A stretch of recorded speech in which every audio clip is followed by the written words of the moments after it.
me give you something to think about. If rest actually worked, you wouldn't still feel this tired, right? And if slowing down were the answer, high performers like you'd have it all figured out by now. So if you're exhausted in a way that sleep, time off, or better boundaries haven't fixed, this is not a capacity issue. It's an identity issue.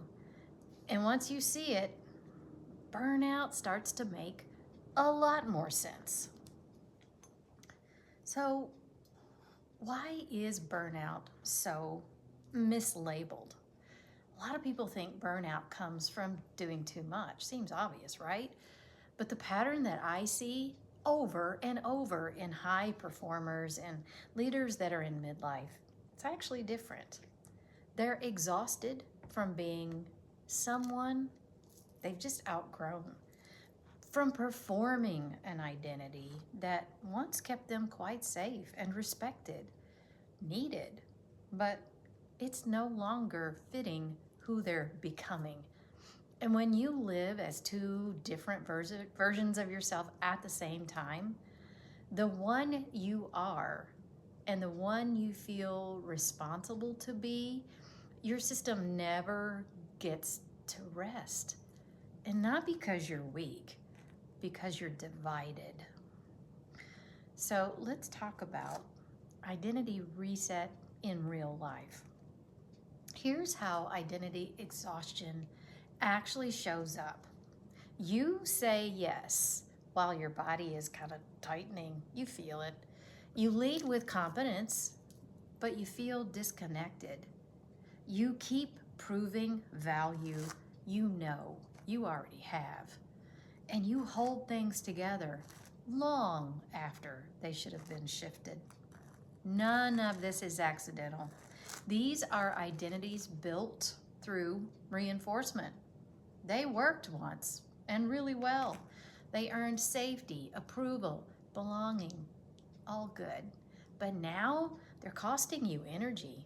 Burnout is what happens when an identity loop keeps running after its purpose has expired. So let's dive into the nervous system connection here. Your nervous system does not care about your goals. It cares about your safety. So when your identity is built around being reliable, pleasing, or over-responsible, your system, it just stays on alert. It's monitoring, it prepares for demand.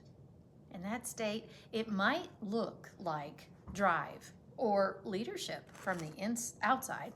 Internally, though, it's chronic activation. And this is why rest doesn't restore your body in these situations. Your body pauses, but your identity doesn't. So what actually shifts your energy?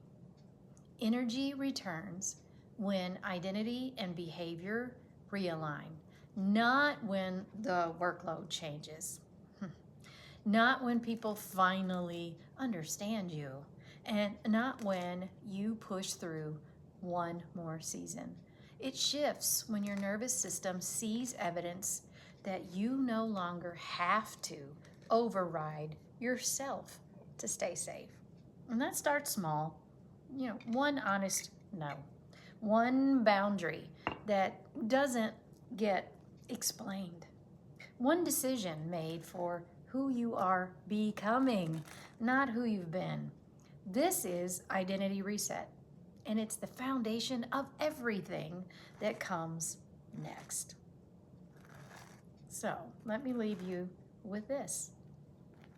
This is exactly why I'm building something called the Platinum Collective. So it is not a burnout program. It's not motivation.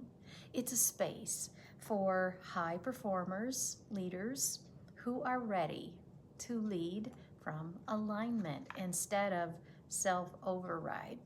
We start with identity reset. We build nervous system leadership, and we integrate this work into real life, not just insight. The collective opens in February, and if you want to be inside when it does, the early access link will be in the description. And if this conversation matters to you, subscribe. This channel is where the next version of leadership begins.